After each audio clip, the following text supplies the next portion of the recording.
Hi guys, I'm Samir and welcome to Hashtag Accounting. আজকে আমরা discuss করব manufacturing accounts নিয়ে।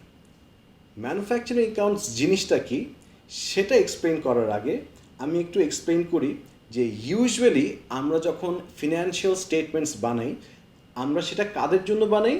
রিটেইলারদের জন্য বানাই। রিটেইলার মানে কি? রিটেইলার মানে হচ্ছে গিয়ে যে গুডস একটা ফিনিশ গুডস কিনে একজনের কাছ থেকে কিনে ফাইনাল কনজিউমারের কাছে বিক্রি করে দেয়। ফর এক্সাম্পল আমরা যদি জ্ঞানকোষের কথা চিন্তা করি, ইটস আ বুক স্টোর। ও কিন্তু নিজে কোনো কিছু বানায় না, ও কী করে ফিনিশ গুডস কেনার পরে সেটা ফাইনাল কনজিউমার মানে আমাদের কাছে বিক্রি করে দেয়। সো রিটেইলার যারা আছে, রিটেইলাররা ইউজুয়ালি দুইটা ফিনান্সিয়াল স্টেটমেন্ট বানায়। একটা হচ্ছে গিয়ে ইনকাম স্টেটমেন্ট, আরেকটা হচ্ছে গিয়ে ব্যালেন্স শিট। ইনকাম স্টেটমেন্টটা কেন বানায়? To calculate the profit. আর ব্যালেন্স শিটটা কেন বানায়? To show the asset and liabilities of the business. So এতদিন আমরা যখন অ্যাকাউন্টসগুলো প্রিপেয়ার করেছি, আমরা কিন্তু মেইনলি অ্যাকাউন্টস প্রিপেয়ার করেছি রিটেইলারদের জন্য। সো দ্যাট ইজ ওয়াই আমরা কিন্তু মেইনলি এই দুইটা অ্যাকাউন্টই বানিয়েছি, income statement and balance sheet. আর আজকে আমরা ডিসকাস করব ম্যানুফ্যাকচারিং বিজনেসদের ব্যাপারে। আচ্ছা, ম্যানুফ্যাকচারিং বিজনেস বলতে কী বুঝি বা হু আর দ্য ম্যানুফ্যাকচারার্স?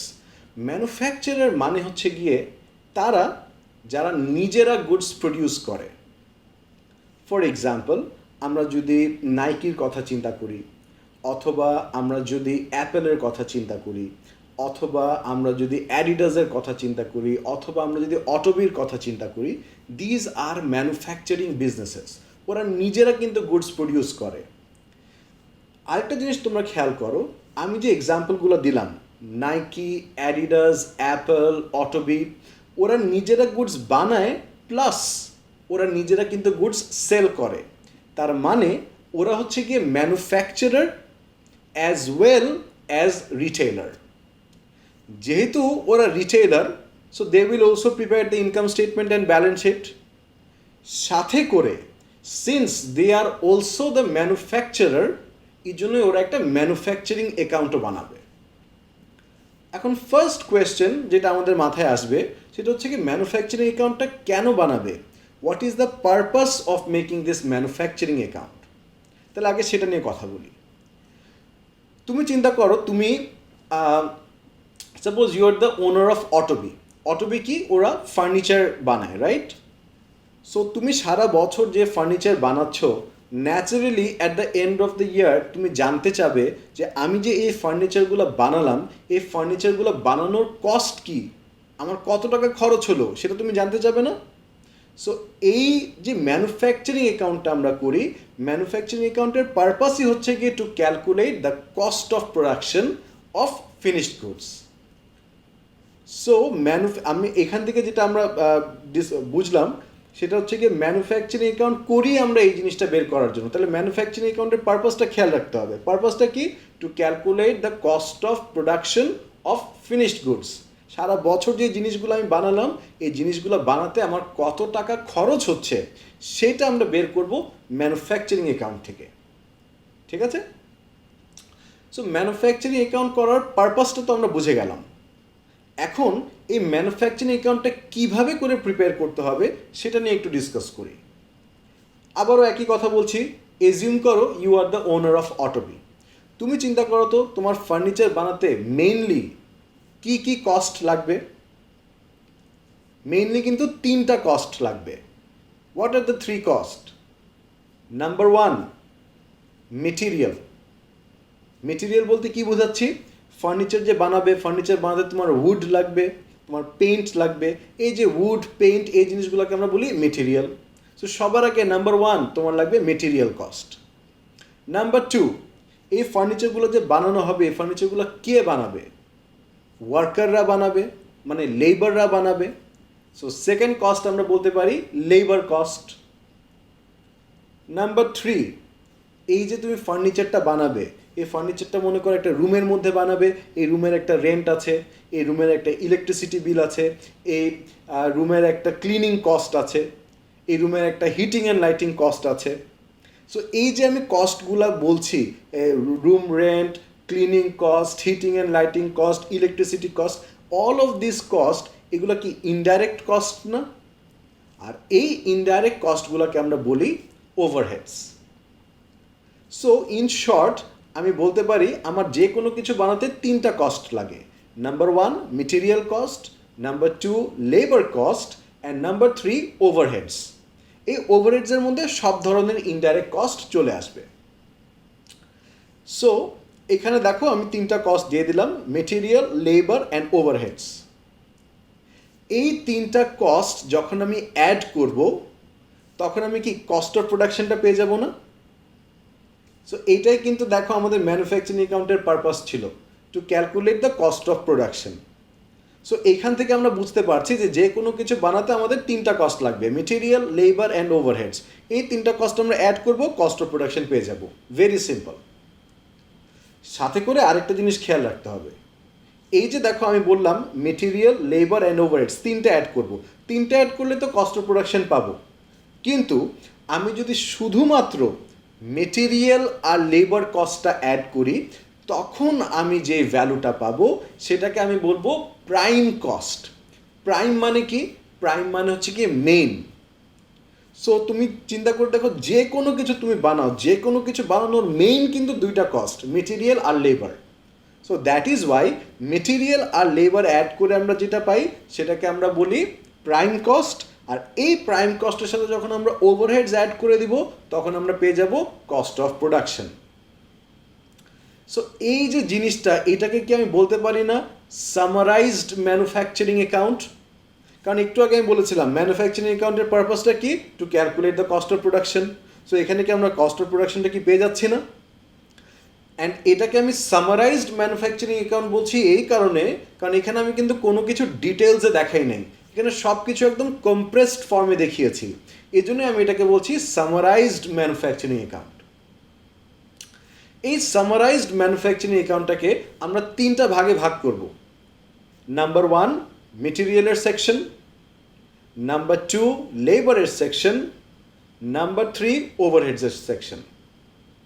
সো মেটেরিয়ালের যে সেকশনটা আছে আমরা এটা এখানে দেখতেই পাচ্ছি, মেটেরিয়ালের যে সেকশনটা আছে এটাকে আমরা কি লিখি, cost of raw material consumed, মানে কত টাকার র মেটেরিয়াল আমরা ব্যবহার করছি। সো এই কস্ট অফ র মেটেরিয়াল কনজিউমডের সাথে ডিরেক্ট কস্ট, এই কস্ট অফ র মেটেরিয়াল কনজিউমডের সাথে লেবার কস্ট অ্যাড করব, we will get prime cost. এটার সাথে ওভারহেডস অ্যাড করব, we will get the cost of production. So this is our plan. এইভাবে করে আমরা কস্ট অফ প্রোডাকশনটা বের করব। এখন এই ম্যানুফ্যাকচারিং অ্যাকাউন্টটাকে আমি তিনটা ভাগে ভাগ করলাম এই কারণে, কারণ কোয়েশ্চেনে তোমাকে কিন্তু এই মেটেরিয়াল কস্টটা দিয়ে দিবে না যে আমার ফার্নিচার বানাতে এত টাকার মেটেরিয়াল লেগেছে, এটা কিন্তু কোয়েশ্চেনে দিয়ে দিবে না। এটা আমাদের বের করতে হবে। কিভাবে করে বের করতে হবে সেটা আমি দেখাবো, ঠিক আছে? সো অ্যাজ আই সেড আমরা পুরো ম্যানুফ্যাকচারিং অ্যাকাউন্টটাকে তিনটা ভাগে ভাগ করছি। সবার আগে নাম্বার 1 কিসের সেকশন, মেটেরিয়ালের সেকশন। সো মেটেরিয়ালের সেকশনে আমরা মেটেরিয়াল কস্টটা কিভাবে করে বের করব সেটার ক্যালকুলেশন আমি এখন একটু দেখাই। সবার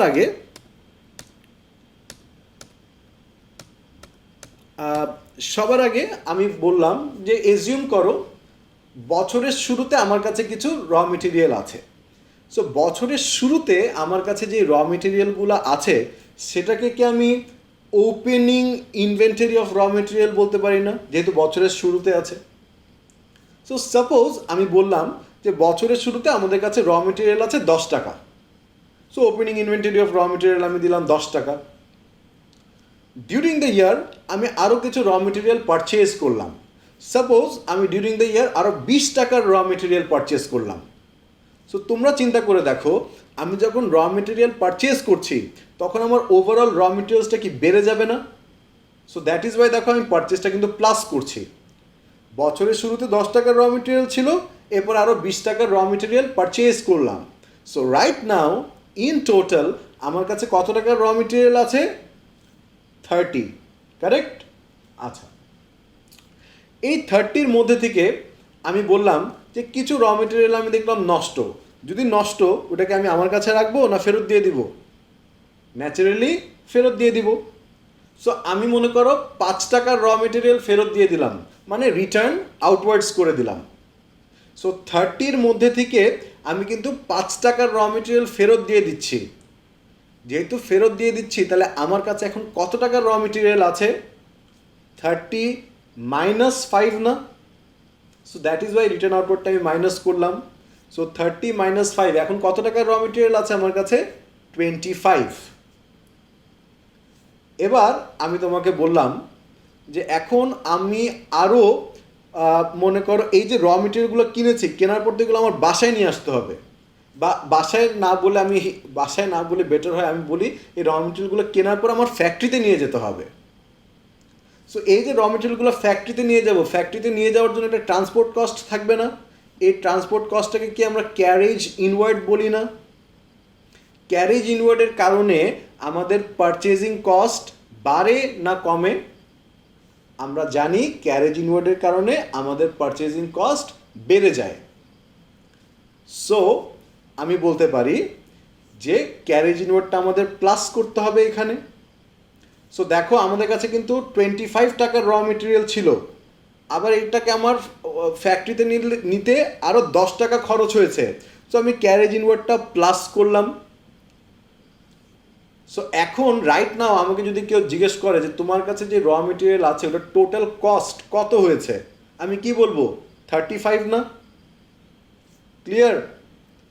সো টোটাল আমার কাছে যে র মেটেরিয়াল আছে ওটার কস্ট হচ্ছে গিয়ে 35। এখন আমি তোমাকে বললাম, ভালো করে শুনবে, তোমার কাছে টোটাল যা র মেটেরিয়াল আছে ওটার কস্ট কিন্তু 35। এখন আমি তোমাকে বললাম যে at the end of the year out of 35 5 টাকার র মেটেরিয়াল তোমার কাছে বাকি রয়ে গিয়েছে। সো বছরের শেষে তোমার কাছে যে র মেটেরিয়ালটা বাকি থেকে যাবে সেটাকে কি আমরা বলতে পারি closing inventory of raw material? এবার তুমি চিন্তা করে দেখো, আউট অফ 35 তোমার কাছে যদি 5 টাকার র মেটেরিয়াল বাকি থেকে যায়, তাহলে তুমি কত টাকার র মেটেরিয়াল ব্যবহার করে নিয়েছো? 30 না? কিভাবে পেলাম? 35 থেকে 5 মাইনাস করলাম, রাইট? সো দেখো 35 থেকে 5 মাইনাস করলাম, পেয়ে গেলাম কত? 30। সো এই 30 টাকার র মেটেরিয়াল তুমি ব্যবহার করে নিয়েছো, এটাকে কি আমরা ইংলিশে বলতে পারি না cost of raw material consumed? তাহলে কস্ট অফ র মেটেরিয়াল কনজিউমটা কীভাবে বের করবো, এটা কি সবার ক্লিয়ার? এটা কিন্তু খুবই সিম্পল। বেসিক্যালি এখানে কি করছি, opening inventory of raw material plus purchase of raw material minus closing inventory of raw material. আর আলাদা করে মনে রাখবে পারচেজের সাথে দুইটা অ্যাডজাস্টমেন্ট থাকবে। কি কি? রিটার্ন আউটওয়ার্ড আর carriage inward. Okay? So cost of raw material consumed কীভাবে করে বের করতে হবে সেটা আমরা শিখে গেলাম। এখন আমি যেটা করব, এখন আমি ওভারঅল ফুল ম্যানুফ্যাকচারিং অ্যাকাউন্টটায় চলে আসব। ম্যানুফ্যাকচারিং অ্যাকাউন্টটা আগে যেটা দেখেছিলাম সেটা ছিল সামারাইজড, আর এখন আমি একটা ফুল ম্যানুফ্যাকচারিং অ্যাকাউন্ট তোমাদেরকে দেখাবো ইন ডিটেলস। কীভাবে করে ম্যানুফ্যাকচারিং অ্যাকাউন্টটা প্রিপেয়ার করতে হয় সেটা আমি এখানে দেখাবো। সবার আগে দেখো আমরা এখানে একটা ম্যানুফ্যাকচারিং অ্যাকাউন্ট আমি এখানে এঁকে দিলাম। সবার আগে আমি ম্যানুফ্যাকচারিং অ্যাকাউন্টে কি দেখতে পাচ্ছি, এখানে কয়টা কলম আছে? 3টা। ফার্স্ট কলম, সেকেন্ড কলম অ্যান্ড থার্ড কলম। সো কোন কলমে কোন জিনিসটা বসাবো এটা নিয়ে কিন্তু প্রায় আমাদের একটা কনফিউশন থাকে। সো কোন কলমে কোন জিনিসটা বসাবো এটা একটা প্ল্যান আগে আমরা একটু সেট করে নেই, তাহলে আমাদের পরে ম্যানুফ্যাকচারিং অ্যাকাউন্টটা করতে ইজিয়ার হবে। আমি আগে একটা কথা বলে নেই, কোন কলমে কি বসাতে হবে এরকম কিন্তু কোনো স্পেসিফিক রুল নাই। তুমি এটা যেভাবে ইচ্ছা বসাতে পারো, অ্যাজ লং অ্যাজ তুমি জিনিসটা যদি সিস্টেম্যাটিক্যালি প্রেজেন্ট করতে পারো দেন ইটস ফাইন। এখন সিস্টেম্যাটিক্যালি কীভাবে করে করলে জিনিসটা সহজ হবে সেটা আমি একটা প্ল্যান তোমাদেরকে বলে দিই। আমরা একটু আগে বলেছিলাম সামারাইজ ম্যানুফ্যাকচারিং অ্যাকাউন্টটা চিন্তা করে নাও, যে কোনো কিছু বানাতে আমার মেইনলি 3টা কস্ট লাগে, র মেটেরিয়াল, লেবার অ্যান্ড ওভারহেডস। তাহলে দেখো এখানে যে থার্ড কলমটা আছে আমার, থার্ড কলমের মধ্যে যদি আমি র মেটেরিয়ালের টোটাল, লেবারের টোটাল এবং ওভারহেডসের টোটালটা যদি থার্ড কলমে নিয়ে আসি, তাহলে এই 3টা অ্যাড করলে আমি কি পেয়ে যাবো না cost of production? So this is my plan, very simple. আমার প্ল্যান হচ্ছে গিয়ে আমি র মেটেরিয়ালের যে ক্যালকুলেশন করবো আমি সেকেন্ড কলমে ক্যালকুলেশন করে টোরে এরপরে টোটালটা নিয়ে আসবো থার্ড কলমে। একইভাবে লেবারের ক্যালকুলেশন সেকেন্ড কলমে করব, করার পরে টোটালটা নিয়ে আসবো থার্ড কলমে। ওভারহেডসেরও ক্যালকুলেশন করব সেকেন্ড কলমে, এরপর টোটালটা নিয়ে আসবো থার্ড কলমে। তাহলে থার্ড কলমে আমরা কী কী পেয়ে গেলাম? র মেটেরিয়াল, লেবার অ্যান্ড ওভারহেডস। এরপরে এই তিনটা যখন আমি প্লাস করে ফেলবো তখনই আমি পেয়ে যাব কস্ট অফ প্রোডাকশন। এখন তোমরা চিন্তা করছো যে তাহলে ফার্স্ট কলমটা কেন প্রিপেয়ার করলাম? ফার্স্ট কলমটা প্রিপেয়ার করার আমার বেনিফিট কি? ফার্স্ট কলমটা প্রিপেয়ার করার রিজন খুবই সিম্পল। ফার্স্ট কলমটা আমরা প্রিপেয়ার করি ফর অ্যাডজাস্টমেন্টস। কী ধরনের অ্যাডজাস্টমেন্টস এটা আমি অঙ্ক করার সময় তোমাদেরকে একটু পরে দেখাই দিচ্ছি। ওকে, সো ম্যানুফ্যাকচারিং অ্যাকাউন্টটা কীভাবে করে করব, আই হোপ প্ল্যানটা সবার ক্লিয়ার। তাহলে এখন আমরা একটা ফ্রেশ ম্যানুফ্যাকচারিং অ্যাকাউন্ট দেখি। এই ম্যানুফ্যাকচারিং অ্যাকাউন্টটা কীভাবে করে করতে হবে সেটা দেখব। সবার আগে মনে রাখবে ম্যানুফ্যাকচারিং অ্যাকাউন্ট করার সময় উপরে ঠিক হেডিংস দিবা। কারেক্ট হেডিংস বলতে কি মিন করছি? উপরে প্রথমে বিজনেসের নাম লিখবে, এরপর লিখবে manufacturing account for the year ended suppose 31 December 2020। এখন আমি একটা ম্যানুফ্যাকচারিং অ্যাকাউন্ট স্টার্ট করি। সবার আগে আমাদের মেটেরিয়াল কস্ট ক্যালকুলেট করতে হবে, মানে কস্ট অফ র মেটেরিয়াল কনজিউমটা বের করতে হবে। এবং কস্ট অফ র মেটেরিয়াল কনজিউমটা কীভাবে করে বের করতে হয় এটা কিন্তু আমরা একটু আগে দেখেছি। সো জাস্ট ওইটাই আমি ফলো করব এখানে, আর কিছু না। খালি ভ্যালুগুলা একটু চেঞ্জ করব, র্যান্ডম কিছু ভ্যালু বসাবো আমি, but plan is the same. So একটু আগে আমরা যে সামারাইজড ম্যানুফ্যাকচারিং বলছি, সরি, একটু আগে আমরা দেখলাম কিভাবে করে cost of raw material consume calculate করতে হয়। সো ওই জিনিসটার থেকেই আমি দেখো এখন ম্যানুফ্যাকচারিং অ্যাকাউন্টে একটা একটা করে আইটেমস বসাবো, খেয়াল করবে।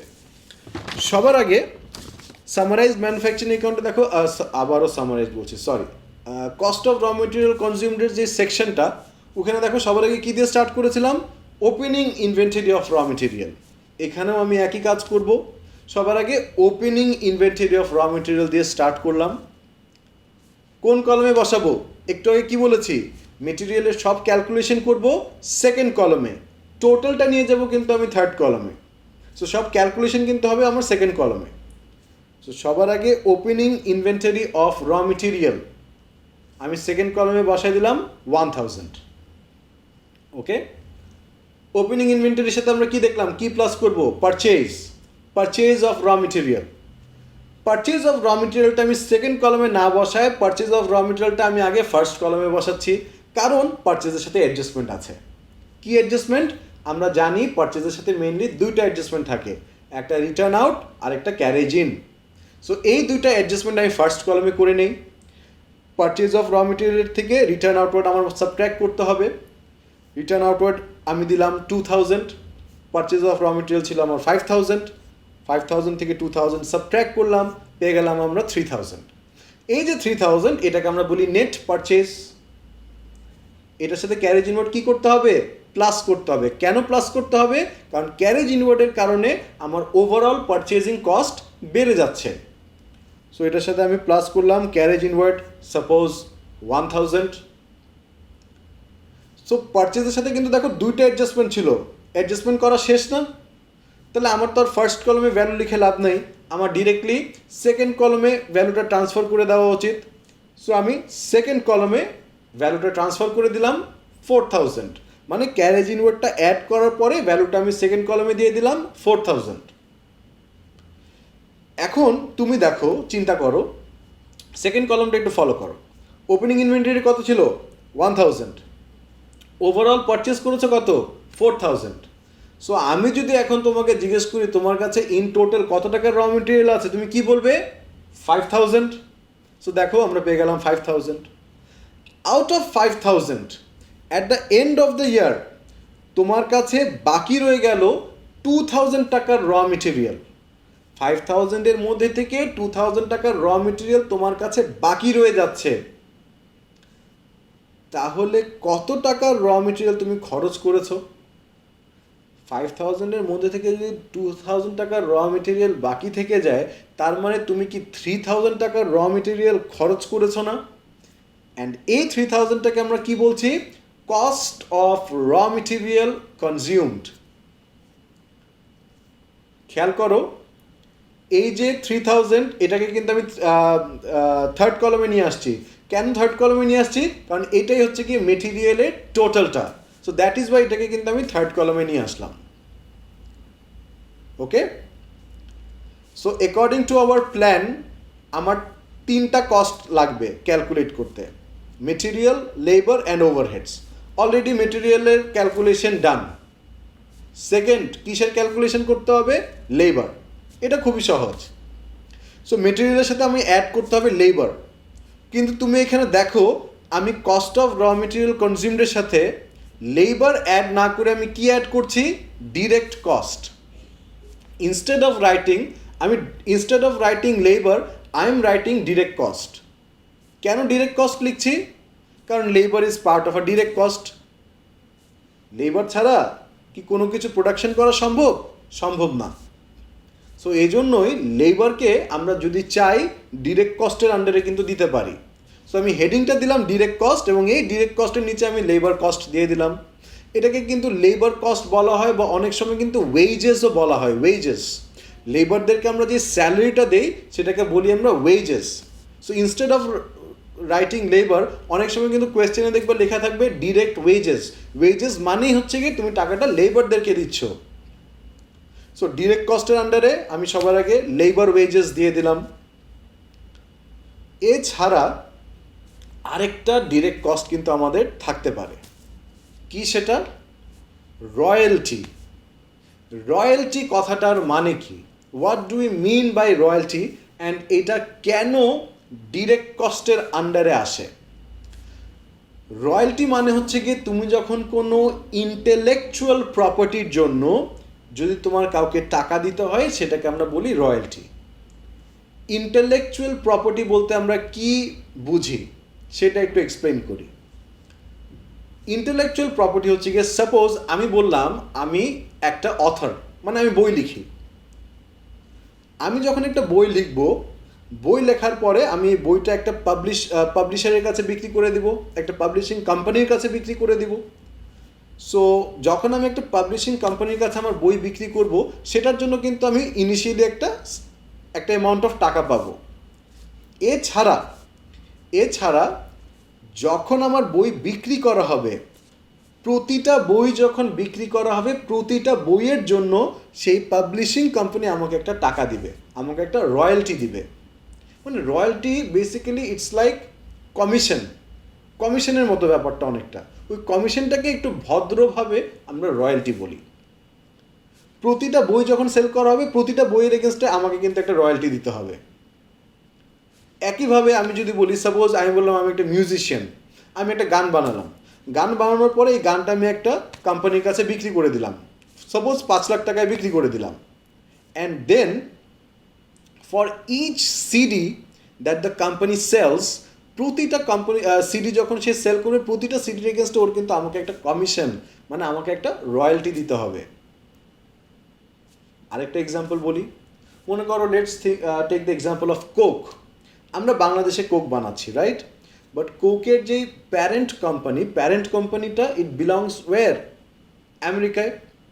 সো আমরা বাংলাদেশে বসে যখন কোক বানাই, for every bottle of Coke that we produce here, প্রতিটা বটলের জন্য কিন্তু আমাদের কোকের যে প্যারেন্ট কোম্পানি আছে তাকে কিন্তু আমাদের একটা রয়্যালটি দিতে হয়। এই রয়্যালটিটা যদি আমরা না দেই, ওরা আমাদেরকে কিন্তু পারমিশন দিবে না কোকের ফর্মুলাটা ইউজ করার জন্য।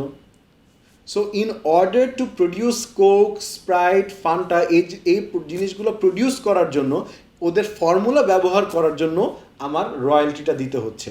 If I don't pay the royalty, they will not give me the permission to use their formula. তার মানে আমি যদি রয়্যালটি না দেই, আমি কি প্রোডাকশন করতে পারবো না? পারবো না। দ্যাট ইজ ওয়াই আমরা বলি যে royalty is a direct cost. এই টাকাটা না দিলে প্রোডাকশন করা সম্ভব না। ঠিক আছে? সো ডিরেক্ট কস্টের আন্ডারে লেবার তো থাকবেই, আর মাঝে মধ্যে আরেকটা ডিরেক্ট কস্ট থাকতে পারে, যেটা হচ্ছে গিয়ে রয়্যালটি। সো দেখো আমি সেকেন্ড কলমে লেবার আর রয়্যালটি দিয়ে দিলাম। লেবার দিলাম 1000, রয়্যালটিও দিলাম 1000, দুইটা অ্যাড করে আমার টোটাল যে ডিরেক্ট কস্টটা আমি থার্ড কলমে নিয়ে গেলাম 2000। তাহলে এখন দেখো থার্ড কলমে আমাদের কাছে টোটাল মেটেরিয়াল কস্ট আছে 3000 আর টোটাল লেবার কস্ট অথবা যেটাকে আমরা বলতে পারি টোটাল ডিরেক্ট কস্ট আছে আমাদের 2000। সো এই মেটেরিয়াল কস্ট আর লেবার কস্ট অ্যাড করে আমরা যে ভ্যালুটা পাচ্ছি, এই ভ্যালুটাকে আমরা কি বলি? Prime cost. সো এখান থেকে আমরা প্রাইম কস্ট পেয়ে গেলাম 5000। অলরাইট, সো প্রাইম কস্ট পর্যন্ত আমাদের clear. Let's move on. Summarised manufacturing অ্যাকাউন্টটা আমরা আরেকবার একটু দেখে নিই। সামারাইজড ম্যানুফ্যাকচারিং অ্যাকাউন্টে আমরা কি দেখলাম? সামারাইজ ম্যানুফ্যাকচারিং অ্যাকাউন্টে আমরা দেখেছি যে প্রাইম কস্টের সাথে আমাদের অ্যাড করতে হবে ফ্যাক্টরি ওভারহেডস। সো দেখো এখানে আমরা যে প্রাইম কস্ট আছে, প্রাইম কস্টের সাথে আমি অ্যাড করছি ফ্যাক্টরি ওভারহেডস। এটাকে শুধুমাত্র ওভারহেডস না বলে ইট ইজ বেটার আমরা যদি এটাকে ফ্যাক্টরি ওভারহেডস বলি, কারণ এই ওভারহেডসগুলো কোথায় ইনকার করে? ফ্যাক্টরিতে। So it is better if you write this as factory overheads. So আমার যা যা ফ্যাক্টরি ওভারহেডস থাকবে সবগুলো আমি একটা একটা করে সেকেন্ড কলমে দিয়ে দিব। কয়েকটা এক্সাম্পল হিসেবে আমি এখানে কয়েকটা ফ্যাক্টরি ওভারহেডস দিই। ফর এক্সাম্পল সুপারভাইজার্স স্যালারি থাকতে পারে, মনে করো 1000। আমি সব ভ্যালুগুলোই 1000 দিই, তাহলে ক্যালকুলেশন করতে একটু সুবিধা হবে। হ্যাঁ, সুপারভাইজার স্যালারি থাকতে পারে, রেন্ট অফ ফ্যাক্টরি থাকতে পারে, ডেপ্রিসিয়েশন অন মেশিনারি থাকতে পারে, এই ধরনের আরও আমাদের কিছু ওভারহেডস থাকতে পারে। ঠিক আছে, সাপোজ আমাদের একটা ওভারহেডস থাকলো heating and lighting of factory. এই হিটিং অ্যান্ড লাইটিং অফ ফ্যাক্টরিটা দেখো আমি ডিরেক্টলি সেকেন্ড কলমে না দিয়ে আগে আমি ফার্স্ট কলমে দিচ্ছি। কেন ফার্স্ট কলমে দিলাম?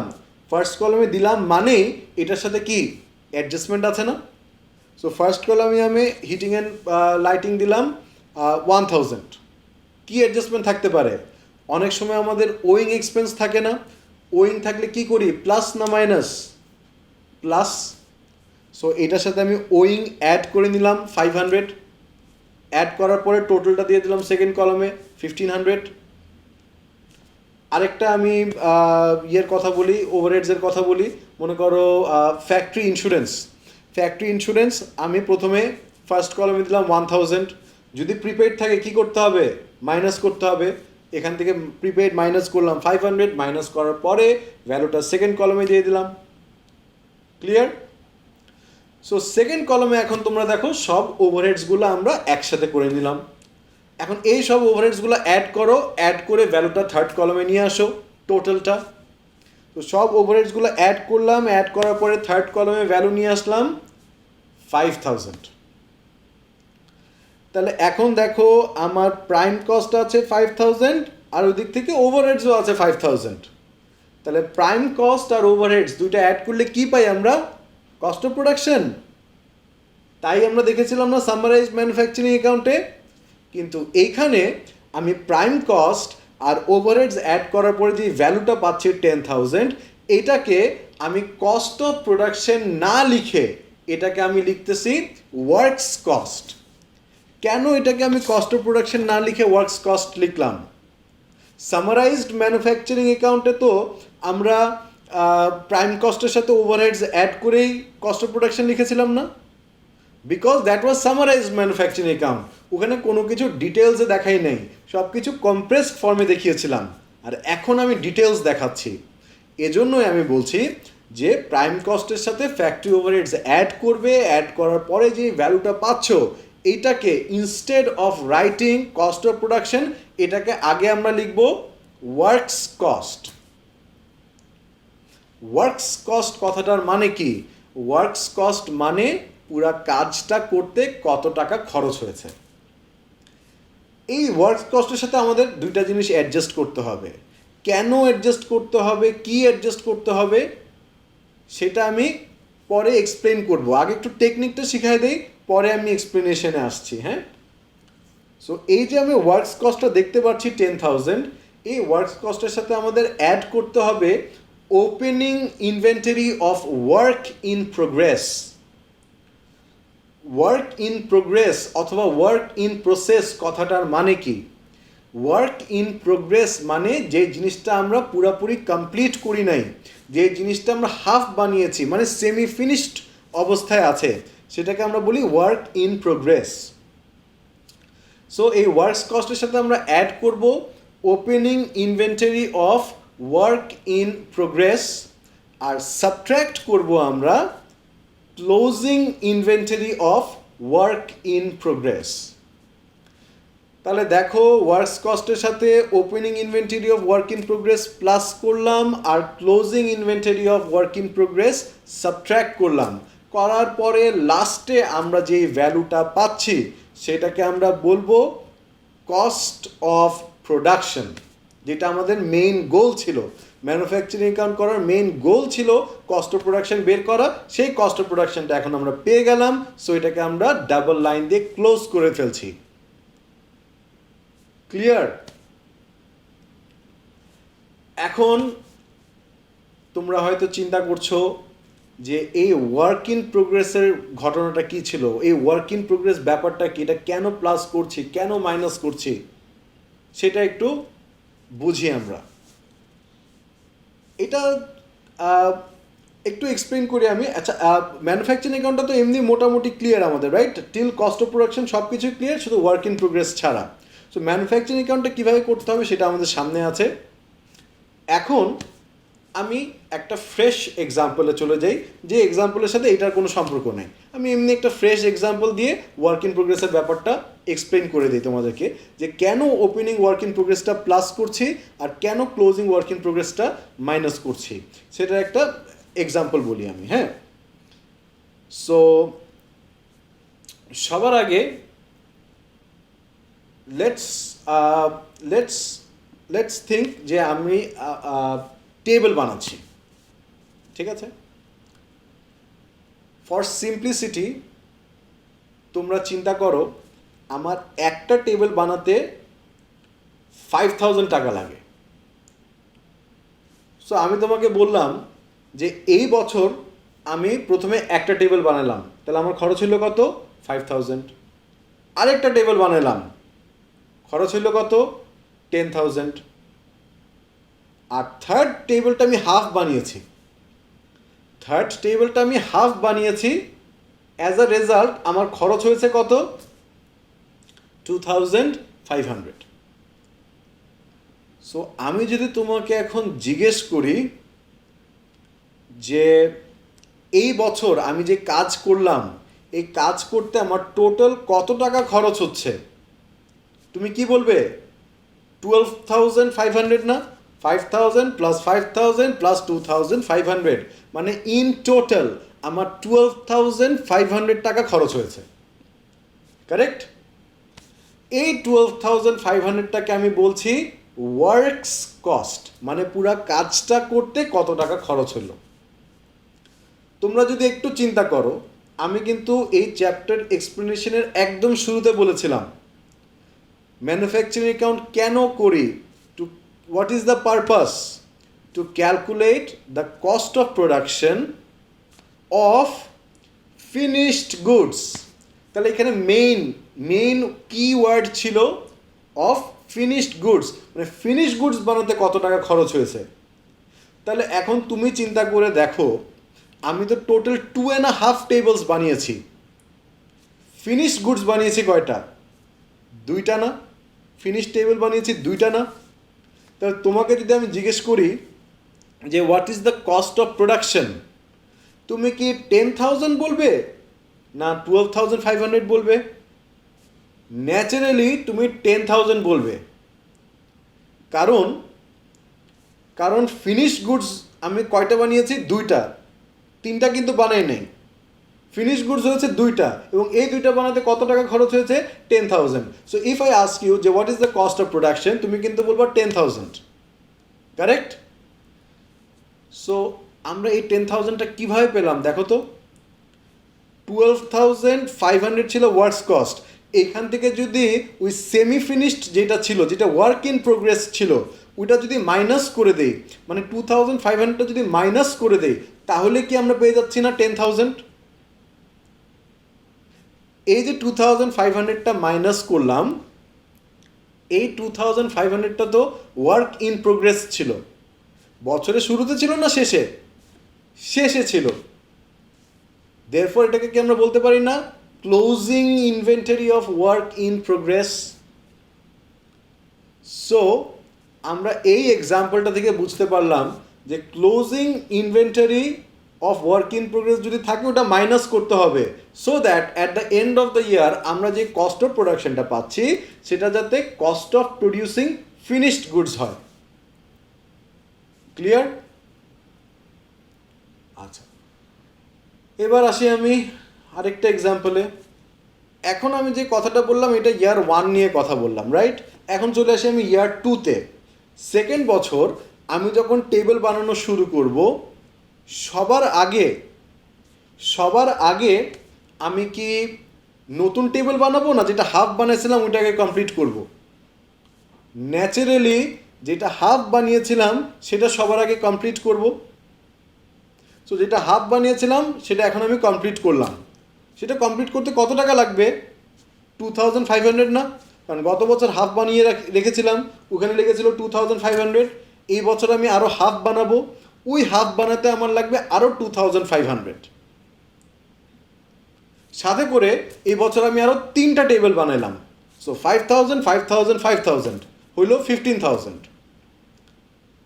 তোমাকে যদি এখন আমি জিজ্ঞেস করি যে in year 2 what is my works cost, মানে পুরো যে কাজটা আমি করলাম, পুরো কাজটা করতে আমার কত টাকা খরচ হইল, তুমি কি বলবে? 17,500 না? 3টা টেবিল বানিয়েছি, 5,000, 5,000, 5,000 হইল 15,000।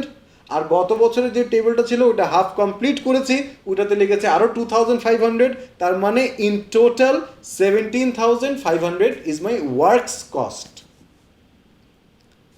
এবার একটু চিন্তা করো, সেকেন্ড ইয়ারে আমার কাছে টোটাল কয়টা ফিনিশড টেবিল থাকবে? 4টা। কিন্তু কিভাবে 4টা? এই বছর 3টা বানিয়েছি অ্যান্ড লাস্ট ইয়ারের একটা কমপ্লিট করেছি। সো ইন টোটাল 4টা টেবিল থাকবে আমার কাছে। So what should be my cost of production? এক একটা বানাতে যদি 5,000 টাকা লাগে, তাহলে 4টার কস্ট অফ প্রোডাকশন কি 20,000 হওয়া উচিত না? So how will I get 20,000? Works cost ছিল 17,500। এইটার সাথে যদি 2,500 প্লাস করে দেই, তাহলে কি আমি 20,000 পেয়ে যাব না? সো এই 20,000টাকে কি আমি বলতে পারি কস্ট অফ প্রোডাকশন? কারণ একটু আগে আমি যে কথাটা বলেছিলাম, কস্ট অফ প্রোডাকশন মানেই হচ্ছে গিয়ে cost of producing finished goods. So এই বছর আমার ফিনিশড গুডস হচ্ছে গিয়ে 4টা।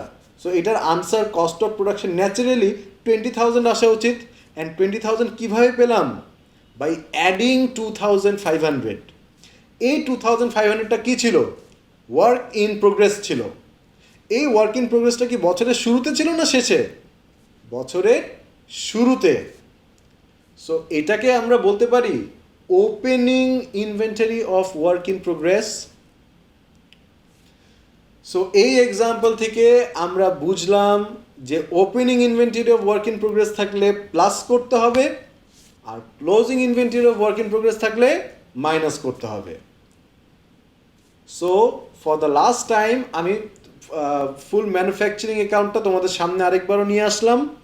এখানে দেখে নাও, ওয়ার্কস কস্টের সাথে আমরা opening inventory of work in প্রোগ্রেসটা plus and closing inventory of work in প্রোগ্রেসটা মাইনাস করেছি to get the cost of production. এটা অনেক ডিটেলসে আমি এক্সপ্লেন করলাম।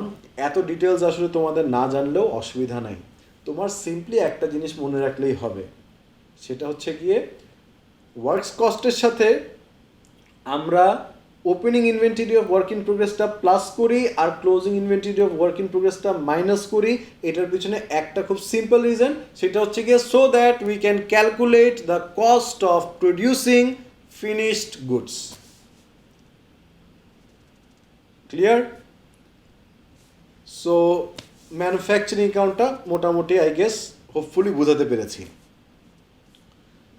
এখন ম্যানুফ্যাকচারিং অ্যাকাউন্ট হয়ে গেল, এখন চলে আসে আমি ইনকাম স্টেটমেন্টে। ইনকাম স্টেটমেন্টটা আমি একটু ফাস্ট বোঝাবো, কারণ ইনকাম স্টেটমেন্ট তোমরা অলরেডি জানো কীভাবে করে করতে হয়, শুধু একটা জায়গায় একটা ছোটো চেঞ্জ আছে, সেটা আমি দেখাই দেবো। So let's start the income statement. Income স্টেটমেন্টের ফর্মেট একটা আমরা সামনে নিয়ে আসি। সবার আগে ইনকাম স্টেটমেন্ট আমরা কী দিয়ে স্টার্ট করি? রেভিনিউ। সো সবার আগে দেখো ইনকাম স্টেটমেন্টে রেভিনিউ বসাই দিলাম। রেভিনিউ থেকে রিটার্ন ইনওয়ার্ডস কী করি? সাবট্র্যাক্ট করি। সো রেভিনিউ থেকে রিটার্ন ইনওয়ার্ড, অথবা যেটাকে সেলস রিটার্নও বলতে পারি, একই কথা। রেভিনিউ থেকে আমরা সেলস রিটার্ন বা রিটার্ন ইনওয়ার্ড সাবট্র্যাক্ট করলাম। সাবট্র্যাক্ট করার পরে যে ভ্যালুটা পাচ্ছি এটাকে বলি আমরা কি? Return, net revenue. এরপর এখান থেকে মাইনাস করি কি আমরা? Cost of sales. আমি কিন্তু এখানে যে ভ্যালুগুলো বসাচ্ছি জাস্ট এমনি র্যান্ডমলি ভ্যালু বসা যাচ্ছি, হ্যাঁ? সো কনফিউজ হওয়ার কিছু নাই। কস্ট অফ সেলসে সবার আগে আমরা কী দিয়ে স্টার্ট করি? Opening inventory, right? বাট এখানে শুধু ওপেনিং ইনভেন্টরি লিখলে হবে না, কারণ দেখো এখানে অনেক ধরনের ইনভেন্টরি ছিল। আমরা একটু আগে ম্যানুফ্যাকচারিং অ্যাকাউন্টে দেখলাম র মেটেরিয়ালের ইনভেন্টরি ছিল, ম্যানুফ্যাকচারিং অ্যাকাউন্টে দেখলাম ওয়ার্ক ইন প্রোগ্রেসেরও ইনভেন্টরি ছিল। So we can't only write opening inventory. কিসের ওপেনিং ইনভেন্টরি? র মেটেরিয়ালের, ওয়ার্ক ইন প্রোগ্রেসের, কিসের? ইনকাম স্টেটমেন্টে আমরা ডিল করি ফিনিশড প্রোডাক্টস নিয়ে। দেরফর আমি এখানে লিখব opening inventory of finished goods. So opening inventory of finished goods আমি বসালাম সাপোজ 2000। এবার ভালো করে শুনবে, নর্মালি আমরা ওপেনিং ইনভেন্টরির সাথে কি প্লাস করি? পারচেজ প্লাস করি, রাইট?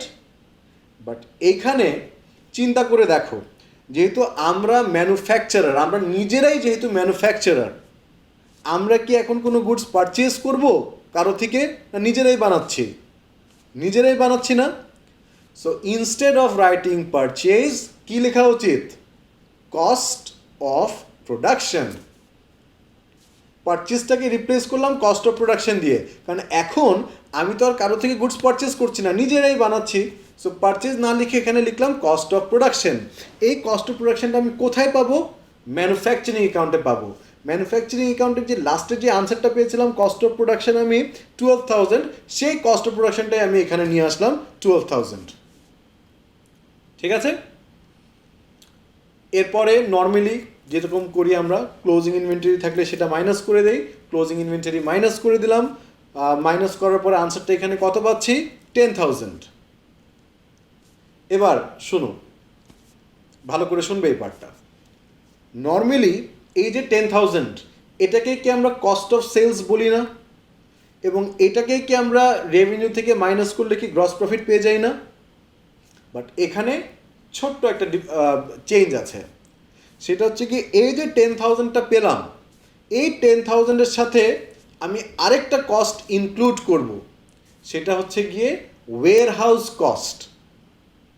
এটা একটু এক্সপ্লেন করি আমি ব্যাপারটা। কস্ট অফ সেলসের মধ্যে আমরা ইউজুয়ালি কী টাইপের কস্ট দেই? যে কস্টগুলা ডিরেক্ট কস্ট, ওগুলো আমরা দিই কস্ট অফ সেলসের মধ্যে। সো এখন তুমি চিন্তা করো, তুমি নিজে কিন্তু গুডসগুলো বানিয়েছো। সো গুডসগুলো বানানোর পরে গুডসগুলো কি তোমার ওয়্যার হাউসে স্টোর করতে হবে না? তুমি যদি ওয়্যার হাউসে স্টোর না করতে পারো তাহলে কি তুমি সেল করতে পারবে? পারবে না। তার মানে warehouse cost is one kind of a direct cost for manufacturing business, বলতে পারি না আমরা এই কথাটা? সো যেহেতু এটা one kind of a direct cost, এই ওয়্যারহাউস কস্টটা আমাদের কি কস্ট অফ গুডস সোল্ডের মধ্যে ইনক্লুড করা উচিত না? যেহেতু আমি বলছি ইনক্লুড করা উচিত, ইনক্লুড করা উচিত মানে কি? প্লাস করা উচিত। এক্সক্লুড মানে মাইনাস, ইনক্লুড মানে প্লাস। সো আমরা যে 10,000টা পেয়েছিলাম, এই 10,000-এর সাথে ওয়্যারহাউস কস্ট ইনক্লুড করা উচিত, সিন্স এই ওয়্যারহাউস কস্টটাও is one kind of a direct cost. So 10,000-এর সাথে আমরা ওয়্যারহাউস কস্ট অ্যাড করব 5,000। অ্যাড করার পরে যে ভ্যালুটা পাবো ওইটা নিয়ে যাব আমরা থার্ড কলমে। এবং এই যে 15,000টা, এটাকে এখন আমরা কস্ট অফ সেলস হিসেবে চিন্তা করব। এটাকে যখন আমি রেভিনিউ থেকে সাবট্র্যাক্ট করে দিব, I will get the gross profit. তাহলে দেখো, ম্যানুফ্যাকচারিং বিজনেসের ইনকাম স্টেটমেন্টে মেইনলি দুইটা চেঞ্জ দেখতে পারলাম আমরা। Number one, instead of writing purchase লিখছি আমরা কি কস্ট অফ প্রোডাকশন। নাম্বার 2, যদি কোনো ওয়্যারহাউস কস্ট থাকে ওটাকে আমরা কস্ট অফ সেলসের সাথে ইনক্লুড করে দেব। ইনক্লুড করে দেব মানে অ্যাড করে দিব। ঠিক আছে? ওকে, এখন আরেকটা কথা, ছোট্ট একটা কথা একটু ইনক্লুড করি আমি এখানে। দেখো, ওপেনিং ইনভেন্টরির সাথে আমরা কি অ্যাড করছি? Cost of production. Cost of production তো অ্যাড করবই, এটা নিয়ে কোনো ডাউট নাই। সাথে করে মাঝে মধ্যে এরকম হতে পারে যে আমি নিজে গুডস বানাচ্ছি প্লাস আমি ফিনিশ গুডসও বাইরে থেকে কিনছি। ফর এক্সাম্পল, আবার আমি জ্ঞানকোষের এক্সাম্পলটা নিয়ে আসি। জ্ঞানকোষ কি? বইয়ের দোকান একটা, রাইট? সো কিছু কিছু কপি আছে জ্ঞানকোষ কিন্তু নিজে বানায়। তার মানে কি জ্ঞানকোষ কিন্তু আবার ওয়ান কাইন্ড অফ ম্যানুফ্যাকচারার বলতে পারি আমরা। আর কিছু কিছু বই আছে বা কপি আছে যেটা জ্ঞানকোষ নিজে বানায় না, ও আরেকটা থার্ড পার্টি থেকে কিনে এনে এরপর এটা তোমাদের কাছে বিক্রি করে দেয়। সো এই ধরনের সিচুয়েশনে যেখানে তুমি নিজে গুডস বানাচ্ছ প্লাস তুমি বাইরে থেকেও ফিনিশ গুডস কিনছো, এই ধরনের সিচুয়েশনে কি করতে হবে আমাদের? ওপেনিং ইনভেন্টরি তো প্রথমে বসালাম, এটার সাথে যে কস্ট অফ প্রোডাকশনটা অ্যাড করছি, সাথে করে যদি কোনো পারচেজ অফ ফিনিশ গুডস থাকে সেটাও আমরা অ্যাড করব। কস্ট অফ প্রোডাকশনটা যেভাবে করে অ্যাড করেছি, একইভাবে যদি বাই এনি চান্স কোনো পারচেজ অফ ফিনিশ গুডস থাকে সেটাও আমরা কস্ট অফ প্রোডাকশনের নিচে দিয়ে দিব পারচেজ অফ ফিনিশ গুডস হিসাবে। ক্লিয়ার? এটা কোন সিচুয়েশনে হবে? যখন আমি নিজে গুডস বানাবো প্লাস বাইরে থেকে জিনিস কিনবো, দুইটাই করতেছি আমি। তো যদি দুইটাই করি সেই ক্ষেত্রে কস্ট অফ প্রোডাকশন এবং পারচেজ দুইটাই থাকবে। ঠিক আছে? আর গ্রস প্রফিটের পরের যে পার্টগুলো আছে ওগুলা অ্যাজ ইউজুয়াল করতে হবে, nothing new, nothing different. So সেটা নিয়ে আমি আর কোনো কথা বলছি না। গ্রস প্রফিটের পরে নর্মালি সবসময় যেভাবে কন্টিনিউ করো সেভাবে করেই কন্টিনিউ করবে। এখন আরেকটা বিষয় নিয়ে একটু কথা বলি আমি, সেটা হচ্ছে গিয়ে ব্যালেন্স শিট। ব্যালেন্স শিটে চলে আসি। ব্যালেন্স শিটে ম্যানুফ্যাকচারিং বিজনেসের ব্যালেন্স শিট নতুন করে আমার দেখানোর কিছু নাই। সব ব্যালেন্স শিট যেরকম হয় ম্যানুফ্যাকচারিং বিজনেসের ব্যালেন্স শিটও এক্স্যাক্টলি সেম হবে। সেটা আমার নতুন করে দেখানোর কিছু নাই। তাহলে একটা জিনিস খেলে আমি বলবো, সেটা হচ্ছে কি নর্মালি যখন আমরা ব্যালেন্স শিট করি, ব্যালেন্স শিটে কারেন্ট অ্যাসেটের আন্ডারে আমরা ক্লোজিং ইনভেন্টরি দিই না? এখানেও কিন্তু কারেন্ট অ্যাসেটের আন্ডারে ক্লোজিং ইনভেন্টরি দিব। বাট এখানে ক্লোজিং ইনভেন্টরি কিন্তু একটা হবে না, তিনটা হবে। Closing inventory of raw material, closing inventory of work in progress এবং closing inventory of finished goods. তাহলে এই জিনিসটা কিন্তু মাথায় রাখতে হবে যে যখন আমরা ম্যানুফ্যাকচারিং বিজনেসের জন্য ব্যালেন্স শিট করব তখন কারেন্ট অ্যাসেটের আন্ডারে যে ক্লোজিং ইনভেন্টরি বসবে ওখানে আমরা তিনটা ধরনের 3 টাইপস অফ ক্লোজিং ইনভেন্টরি দিব। Closing inventory of raw material, work in progress and finished goods. ঠিক আছে? অলরাইট, এখন পুরা চ্যাপ্টার এক্সপ্লেন করা কিন্তু আমার শেষ। হোপফুলি তোমরা বুঝেছো। লাস্ট একটা ইম্পর্টেন্ট কথা বলি, লাস্ট না অ্যাকচুয়ালি, বাট একটা ইম্পর্টেন্ট কথা বলি।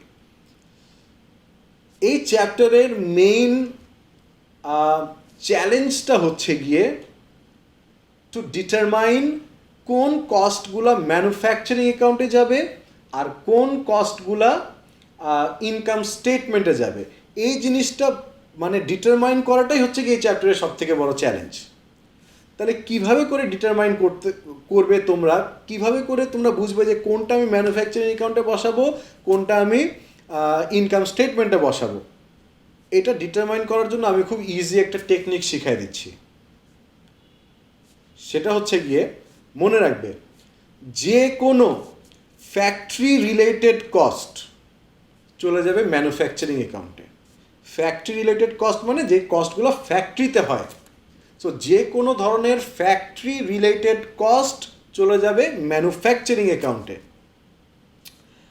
আর যে কোনো ধরনের selling and distribution cost, number 1, administration cost, financial cost, এই তিনটা কস্ট চলে যাবে ইনকাম স্টেটমেন্টে। আরেকবারও বলছি, number one selling and distribution cost, মানে জিনিস বিক্রি করার সময় যে কস্টগুলো হয়। Number two admin cost. Admin cost বলতে ব্যাড ডেটস হতে পারে, ডিসকাউন্ট হতে পারে, এই জিনিসগুলোকে বা রেন্ট হতে পারে, হ্যাঁ, এই জিনিসগুলোকে আমরা সাধারণত বলি অ্যাডমিন কস্ট। সো যে কোনো ধরনের admin cost, selling and distribution cost এবং ফিনান্সিয়াল কস্ট চলে যাবে ইনকাম স্টেটমেন্টে। ফিনান্সিয়াল কস্ট বলতে কি বুঝি? ফিনান্সিয়াল কস্ট সিম্পলি মিনস আমরা যখন কোনো লোন নেই, ওই লোনগুলোর এগেনস্টে যে ইন্টারেস্টটা আমাদের দিতে হয়, সেই ইন্টারেস্টটাকে আমরা বলি ফিনান্সিয়াল কস্ট। সো এই জিনিসটা মাথায় ঢুকায় নাও, selling and distribution cost, admin cost and financial cost, এই তিনটা কস্ট চলে যাবে ইনকাম স্টেটমেন্টে। আর ওয়্যারহাউস কস্ট যে ইনকাম স্টেটমেন্টে যাবে এটা তো তোমরা অলরেডি জানোই, এটা একটু আগে ডিসকাস করেছি। আর ম্যানুফ্যাকচারিং অ্যাকাউন্টে কোন টাইপ অফ কস্ট যাবে? Factory related cost. ক্লিয়ার? আর আরেকটা জিনিস মনে রেখো, জাস্ট জিনিসটাকে একটু সহজ করার জন্য, একটা প্রোডাক্ট ফিনিশ করার আগ পর্যন্ত যা যা খরচ হয় সেটা ম্যানুফ্যাকচারিং অ্যাকাউন্টে যাবে। আর once the product is finished, একবার এটা পুরোপুরি বানানো কমপ্লিট হয়ে যাওয়ার পরে যা যা কস্ট হবে সেগুলো চলে যাবে ইনকাম স্টেটমেন্টে। For example advertising cost. Advertising কি প্রোডাক্ট বানানোর আগে হয় না পরে? ন্যাচারালি ফিনিশ করার পরে। সো অ্যাডভার্টাইজিং কস্ট চলে যাবে ইনকাম স্টেটমেন্টে।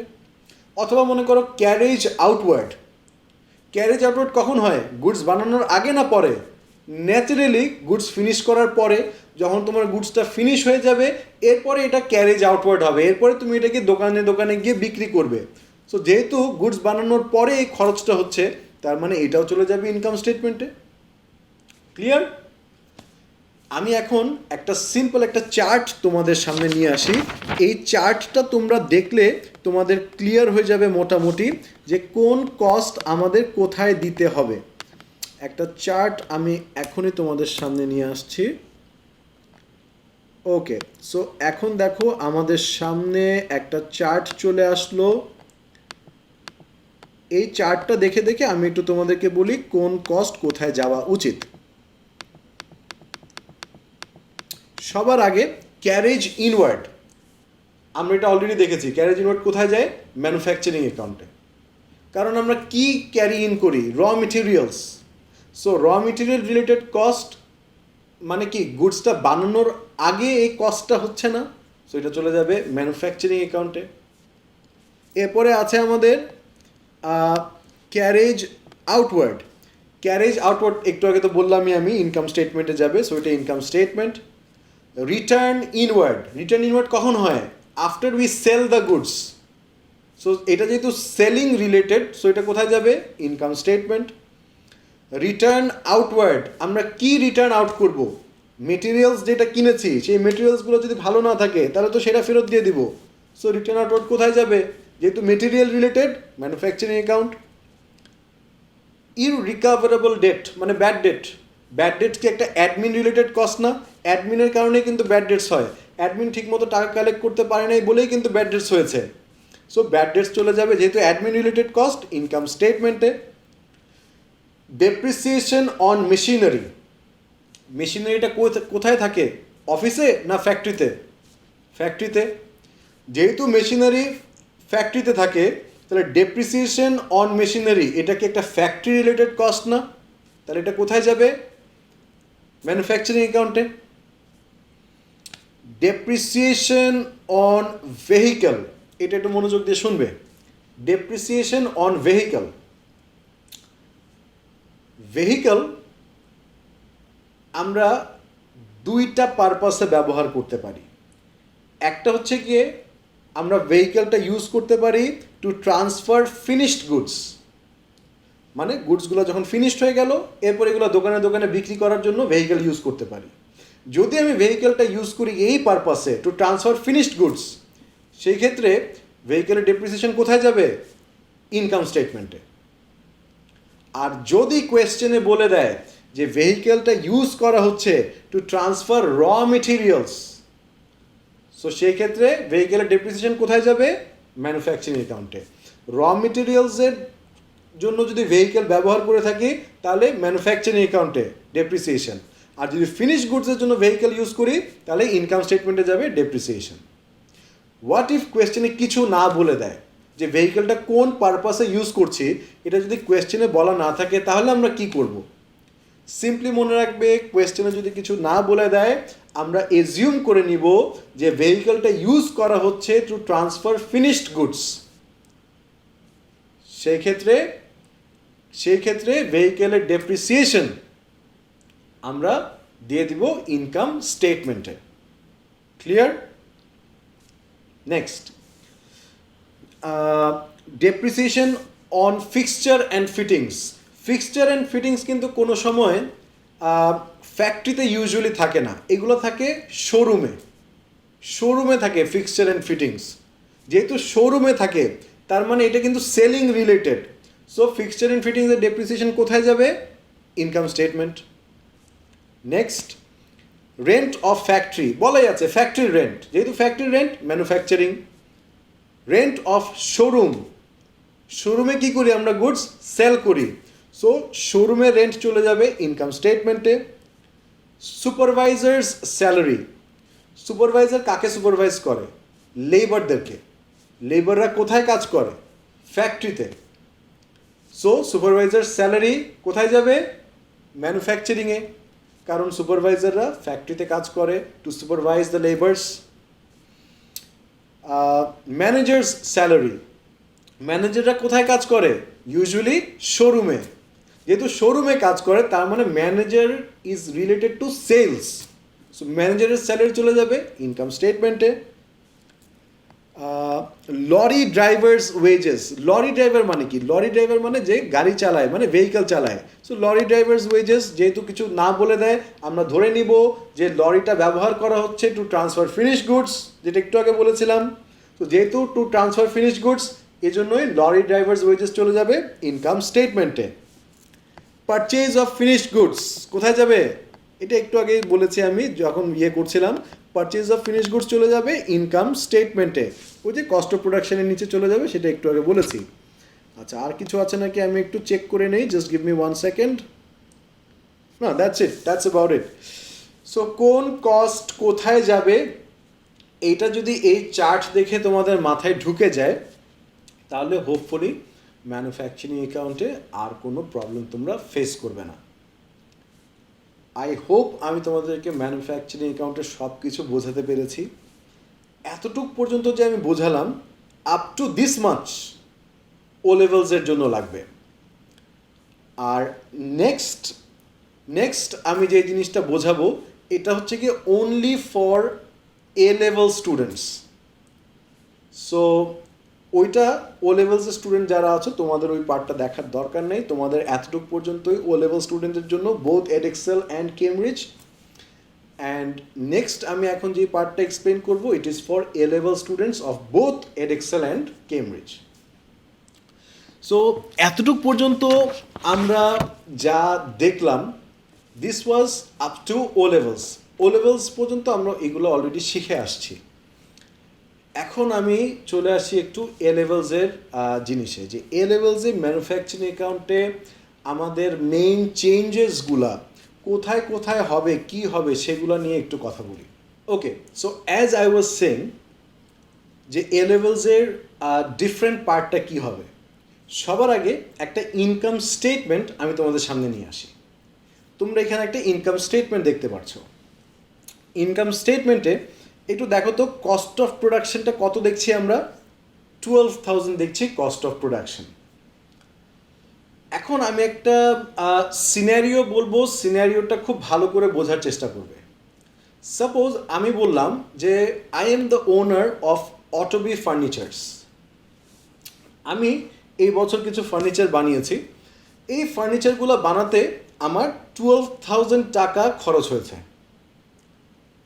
সো যেহেতু আমার cost of production 12,000, this is the income statement যেটা আমি প্রিপেয়ার করেছি 12,000 কস্ট অফ প্রোডাকশন ধরে, অ্যান্ড আমি গ্রস প্রফিট কত পেয়েছি? 30,000। আমি এখন খবর নিলাম যে এই সেম ফার্নিচারগুলা আমার কম্পিটিটর যারা আছে ওরা যখন বানায় ওদের কত টাকা লাগে এই সেম ফার্নিচার বানাইতে, that I want to find out.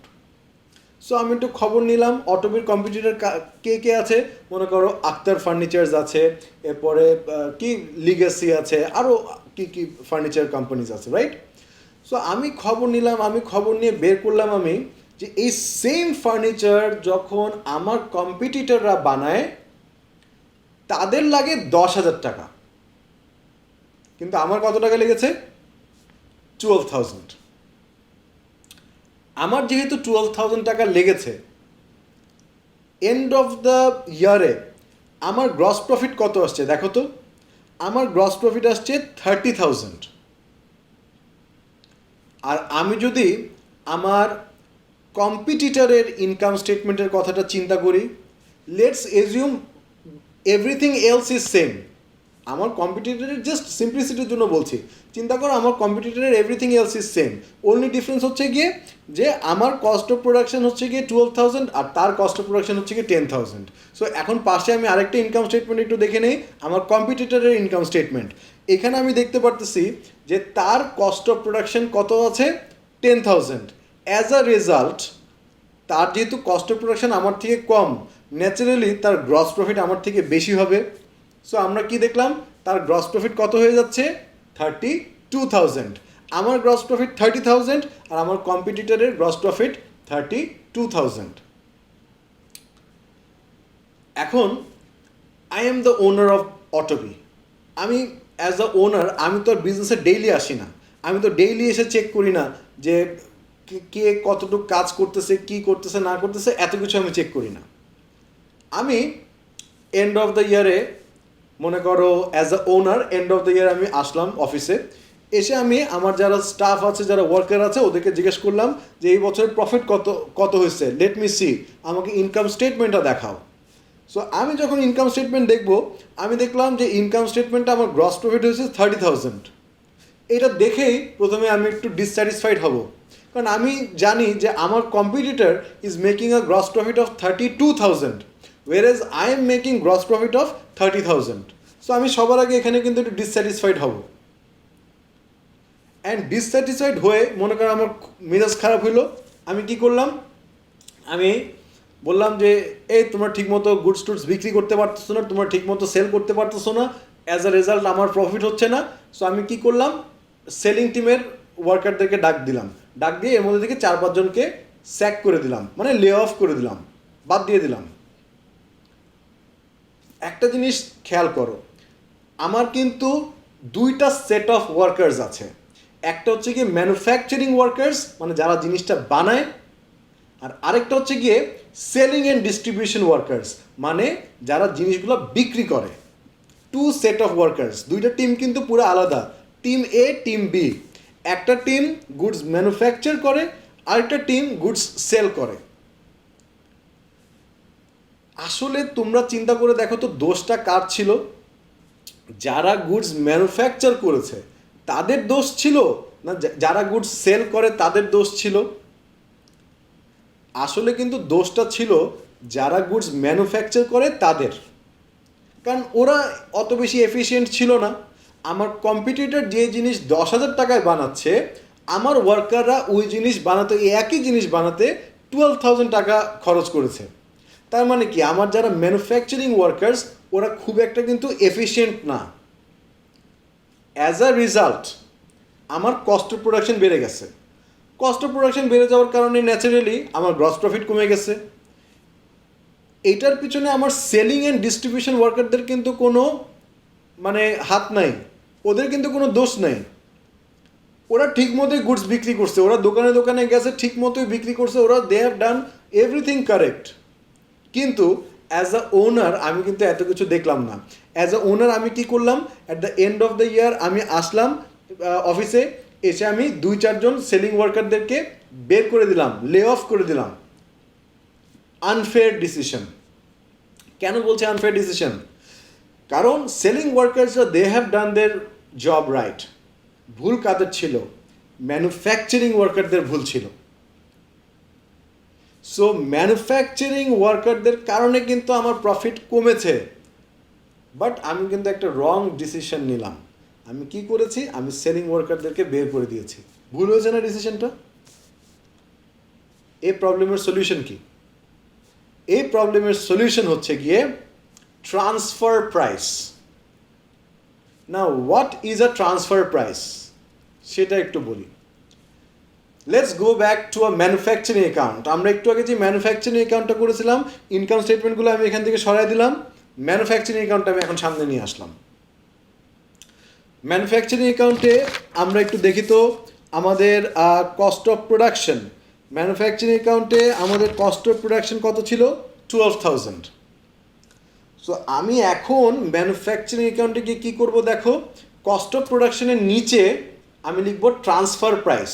Transfer price মানে যে প্রাইসটা আমি ইনকাম স্টেটমেন্টে ট্রান্সফার করব। সো আমি ম্যানুফ্যাকচারিং অ্যাকাউন্টে এসে ট্রান্সফার প্রাইস লিখলাম 10,000। এই 10,000 আমি কোত্থেকে পেলাম? আমি তো ইন্ডাস্ট্রিতে আমার কম্পিটিটররা কী করছে না করছে এটা একটা রিসার্চ করছি। রিসার্চ করে আমি জানতে পারছি যে আমার কম্পিটিটররা এই একই জিনিস 10,000 টাকায় বানায় ফেলে। সো আমি আগেই ইনস্ট্রাকশন দিয়ে রাখছি যে আমার ম্যানুফ্যাকচারিং ওয়ার্কাররা এটা বানাইতে 20,000 টাকা লাগুক, 5,000 টাকা লাগুক, 1,000 টাকা লাগুক, ডাজন্ট ম্যাটার, ইনকাম স্টেটমেন্টে আমি 10,000 টাকায় ট্রান্সফার করব, সো দ্যাট আমি ওয়ার্কারদের পারফরমেন্স যাতে ঠিক মতো জাজ করতে পারি। সো ওর কস্ট অফ প্রোডাকশন কিন্তু ইন দিস এক্সাম্পল ওর কস্ট অফ প্রোডাকশন 12,000, বাট আমি ইনকাম স্টেটমেন্টে ট্রান্সফার করবো কত? 10,000। সো দেখো আমি কস্ট অফ প্রোডাকশনের নিচে লিখলাম ট্রান্সফার প্রাইস 10,000। এবার তোমরা চিন্তা করে দেখো, যে জিনিসটা আমরা 12,000 টাকায় বানাইছি ওটা বাকিরা বানাচ্ছে 10,000 টাকায়, যার কারণে আমার 10,000 টাকা ট্রান্সফার করতে হচ্ছে ইনকাম স্টেটমেন্টে। আমি যদি তোমাকে জিজ্ঞেস করি এই যে ডিফারেন্সটা এখানে যে 12,000 আর 10,000-এর যে ডিফারেন্সটা পাচ্ছি, ডিফারেন্সটা কত? 2,000। এই যে ডিফারেন্সটা পেলাম 2,000, এই 2,000টাকে আমরা 12,000 থেকে প্লাস করছি না মাইনাস করছি, তাহলে নাকি আমরা পাবো 10,000, রাইট? এই যে 2,000টা আমরা মাইনাস করছি, এই 2,000টা কি বলতো? ম্যানুফ্যাকচারিং প্রফিট না manufacturing loss? Naturally manufacturing loss. কারণ যে জিনিসটা বানাতে আমার কম্পিটিটরের লাগছে 10,000 টাকা, ওই জিনিসটা একই জিনিসটা আমি বানাচ্ছি 12,000 টাকায়। তার মানে আমার ম্যানুফ্যাকচারিং লস হচ্ছে কত টাকা? 2,000। সো দেখো ম্যানুফ্যাকচারিং অ্যাকাউন্টে লাস্ট টাইমে কী করলাম, প্রথমে কস্ট অফ প্রোডাকশন বসালাম 12,000, ট্রান্সফার প্রাইস কোয়েশ্চেনে দেওয়া থাকবে, সো ট্রান্সফার প্রাইস আমি এখানে এনে বসালাম 10,000। মাঝখানে যে ডিফারেন্সটা ওইটা হবে হয় ম্যানুফ্যাকচারিং লস অথবা ম্যানুফ্যাকচারিং প্রফিট। যদি আনসারটা নেগেটিভ হয় তাহলে হবে ম্যানুফ্যাকচারিং লস, আর যদি পজিটিভ হতো তাহলে বলতাম ম্যানুফ্যাকচারিং প্রফিট। ক্লিয়ার? সো এখন আমি যখন একটা ইনকাম স্টেটমেন্ট করব, এখন কিন্তু আমি ইনকাম স্টেটমেন্টে ওপেনিং ইনভেন্টরি অফ ফিনিশড গুডসের সাথে কস্ট অফ প্রোডাকশন প্লাস করব না। ওপেনিং ইনভেন্টরি অফ ফিনিশড গুডসের সাথে আমি কি প্লাস করব? ট্রান্সফার প্রাইস প্লাস করব। Instead of cost of production আমি কিন্তু এখন ওখানে ট্রান্সফার প্রাইস দেখব। সো আমি এখন তোমাদের সামনে আবারও একটা ইনকাম স্টেটমেন্ট নিয়ে আসলাম। ইনকাম স্টেটমেন্টে দেখো আগে আমরা কস্ট অফ প্রোডাকশন কি 12,000 দিয়েছিলাম না, এখন instead of cost of production আমি এখানে দিলাম transfer price 10,000। As a result আমার গ্রস প্রফিট এখন কি 32,000 হয়ে গেল না? সো এখন at the end of the year as the owner of the business, আমি যখন বিজনেসে আসবো এখন আমি কিন্তু রাইট ডিসিশন নিতে পারবো। কেন? সবার আগে আমি এসে দেখব আমার ইনকাম স্টেটমেন্টে আমি দেখব গ্রস প্রফিট এখন আমার কত হচ্ছে? 32,000। মানে আমার কম্পিটিটররা যেরকম প্রফিট করে আমিও সেম প্রফিট করছি, so I am happy. So income statement দেখে আমি আমার সেলিং অ্যান্ড ডিস্ট্রিবিউশন ওয়ার্কার যারা আছে ওদেরকে আমি I will be happy with them, I will give them incentive, প্রয়োজনে maybe I can also give them bonus if I am very happy. And then আমি manufacturing অ্যাকাউন্টটা দেখব। সো ম্যানুফ্যাকচারিং অ্যাকাউন্টটা যখন দেখব তখন আমি দেখব যে ম্যানুফ্যাকচারিং লস আছে 2,000 টাকা। তখনই আমি বুঝতে পারবো যে তার মানে আমার ম্যানুফ্যাকচারিং ওয়ার্কার্স যারা আছে they are not very efficient. So তখন I will be pissed with the manufacturing workers, and তখন আমি হয়তো কিছু ম্যানুফ্যাকচারিং ওয়ার্কার্সদেরকে বের করে দিতে পারি, মানে লে অফ করে দিতে পারি, অথবা আমি হয়তো তাদেরকে ট্রেনিং দিয়ে ওদের প্রোডাক্টিভিটি বেটার করতে পারি, ওদের এফিসিয়েন্সি বেটার করতে পারি। সো ব্যাপারটা দেখো, ট্রান্সফার প্রাইস থাকার কারণে আমাদের বেনিফিট কি হচ্ছে? ট্রান্সফার প্রাইস থাকার কারণে এখন as the owner of the business I am able to take the right decision, যে কাকে আমি, কোন ওয়ার্কারদেরকে আমি খুশি হব আর কোন ওয়ার্কারদেরকে বের করে দিব অথবা কোন ওয়ার্কারদেরকে ট্রেনিং দিব, এই ডিসিশনটা আমি কারেক্টভাবে নিতে পারবো। প্রিভিয়াসলি আমি যখন এই এক্সাম্পলটা শুরু করেছিলাম আমি কি বলেছিলাম খেয়াল আছে? আমি বলেছিলাম যে as the owner of the business আমি দেখব প্রফিট কম হয়েছে, আমি সেলিং অ্যান্ড ডিস্ট্রিবিউশন ওয়ার্কারদেরকে বের করে দিব। ওই ডিসিশনটা ভুল ছিল, কারণ সেলিং অ্যান্ড ডিস্ট্রিবিউশন ওয়ার্কারদের ওই বেচারাদের কোনো ভুলই ছিল না। So that was the wrong decision. But now that we have introduced transfer price, এখন আমি কিন্তু খুব ভালোভাবে জাজ করতে পারবো যে আমার সেলিং অ্যান্ড ডিস্ট্রিবিউশন ওয়ার্কারদের পারফরমেন্স কেমন আর আমার ম্যানুফ্যাকচারিং ওয়ার্কারদের পারফরমেন্স কেমন। এখন কিন্তু কারো আর কোনো এক্সকিউজ নাই। এখন কিন্তু সেলিং অ্যান্ড ডিস্ট্রিবিউশন ওয়ার্কাররা এসে আমাকে বলতে পারবে না যে sir because of manufacturing workers ওদের জিনিস বানাতে টাকা বেশি খরচ হচ্ছে, এই জন্য আমাদের প্রফিট কমে যাচ্ছে। এখন আর এই এক্সকিউজ নাই, কারণ ম্যানুফ্যাকচারিং ওয়ার্কারদের এই জিনিসটা বানাতে 12,000 টাকা লাগুক না 12 লাখ টাকা লাগুক না 5 টাকা লাগুক, ডাজেন্ট ম্যাটার। ইনকাম স্টেটমেন্টে আমি ট্রান্সফার প্রাইস মানে 10,000 টাকায় বসাবো, which is the industry standard. আমি ইনকাম স্টেটমেন্টে ওইটাই বসাবো।